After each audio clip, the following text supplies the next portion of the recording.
जूनच्या पहिल्या आठवड्यात मोठी रॅली काढणार माजी मंत्री बच्चू कडू यांची घोषणा। शेतकरी व दिव्यांगांच्या मागण्यांसाठी 6 दिवसांची आंदोलन यात्रा। नागपूरमध्ये होणार शेवटचा टप्पा।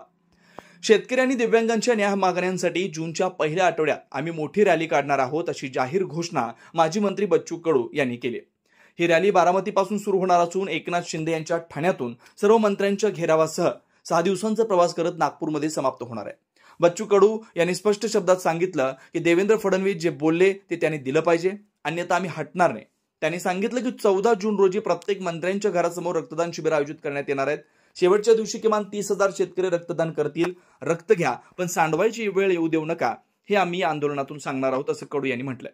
या आंदोलनानंतर महाराष्ट्रभर किमान 2000 सभा घेऊन जनआंदोलन पेटवलं जाणार असल्याचं त्यांनी जाहीर केलं। मुख्यमंत्र्यांनी बैठक घेतल्यानंतरही कारवाई न झाल्यामुळे आम्हाला रस्त्यावर उतरावं लागतंय असंही ते म्हणाले। त्यांनी सांगितलं की नागपूरमध्येच केंद्रीय मंत्री नितीन गडकरी, मुख्यमंत्री देवेंद्र फडणवीस आणि भाजपाचे राज्य चालवणारे अनेक नेते आहेत। शिवाय संघाचं मुख्यालयही तिथं आहे। यामुळे आंदोलनाचा शेवट नागपूरमध्ये होणार आहे। पण जूनच्या पहिल्या हप्त्यात आम्ही मोठी रॅली काढून साताऱ्यावरून निघू।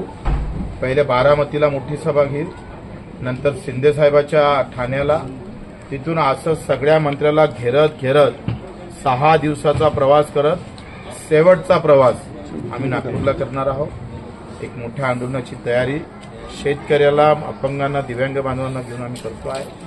आणि जे बोलले फडणवीस साहेब किंवा भाजप जे बोलली ते त्यांनी दिलं पाहिजे, दिलं नाही तर आम्ही हटणार नाही।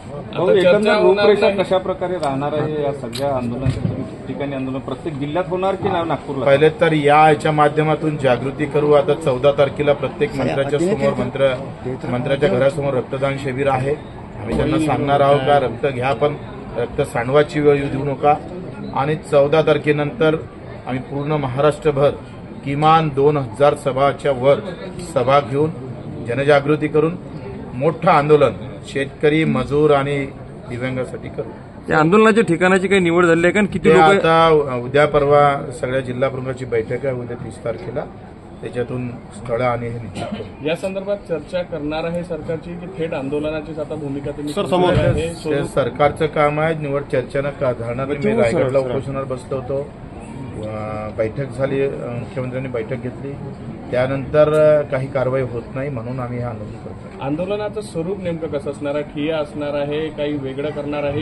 इथं आल्यावर ठरवू ना, काही गोष्टी तर नंतरच करायला लागत ना। बच्चू भाऊचं आंदोलन म्हणजे एक त्यामुळे शेतकऱ्यांना विषय आम्ही तर जसं आता 14ला रक्तदान करून करतो आहे, शेवटच्या दिवशी किमान 30,000च्या वर शेतकरी रक्तदान करेल आणि प्रत्येक दिवसाला आंदोलनाचं रूप बदलेल। विदर्भात याची जय्यत तयारी करणार आहे। आता 15 दिवस वेळ राहिलेला आहे, तुम्ही कशा पद्धतीने कार्यकर्त्यांना कामाला लागायच्या सूचना? प्रत्येक जिल्हा परिषद सर्कल वाईज सभा घेतल्या जाईल। शेतकऱ्यांना ह्या सगळ्या गोष्टी, कारण अर्थभेद आहे, जाती आणि धर्मभेदापेक्षाही अर्थभेद फार महत्वाचा आहे। आणि अर्थभेदामध्ये सगळ्या जाती धर्मातले लोक कष्टकरी मारल्या जात आहे आणि तेच आम्हाला सरकार लोकांना समजून सांगायचं। बच्चू, नागपूरचीच निवड का करण्यात आली? नेमकं काय?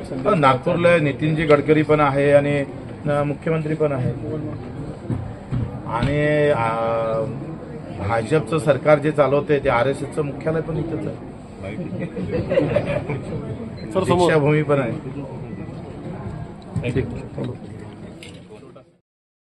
क्या आप इंटीरियर के बारे में सोच रहे हैं पर डिजाइन फाइनल नहीं कर पा रहे?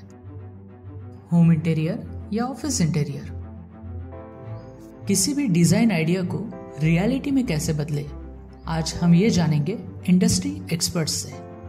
हमारी कंपनी जो है डिजाइन ब्यूरो, उसमें interior designing, renovation, architectural design, landscaping end renovation, furnitures, ये सारे जॉब्स हमारे यहाँ होते हैं। और पिछले 20 साल से हम लोग इस फील्ड में हैं और इसमें 2 से 3 कैटेगरी आप इसको डिवाइड कर सकते हैं, जिसमें कि हम रेसिडेंशियल बोलते हैं, कमर्शियल बोलते हैं और रिनोवेशंस बोल सकते हैं। बेसिकली क्लाइंट्स की नीड्स को अंडरस्टैंड करना, सो नीड बेस्ड एनालिसिस हमारे यहाँ होता है।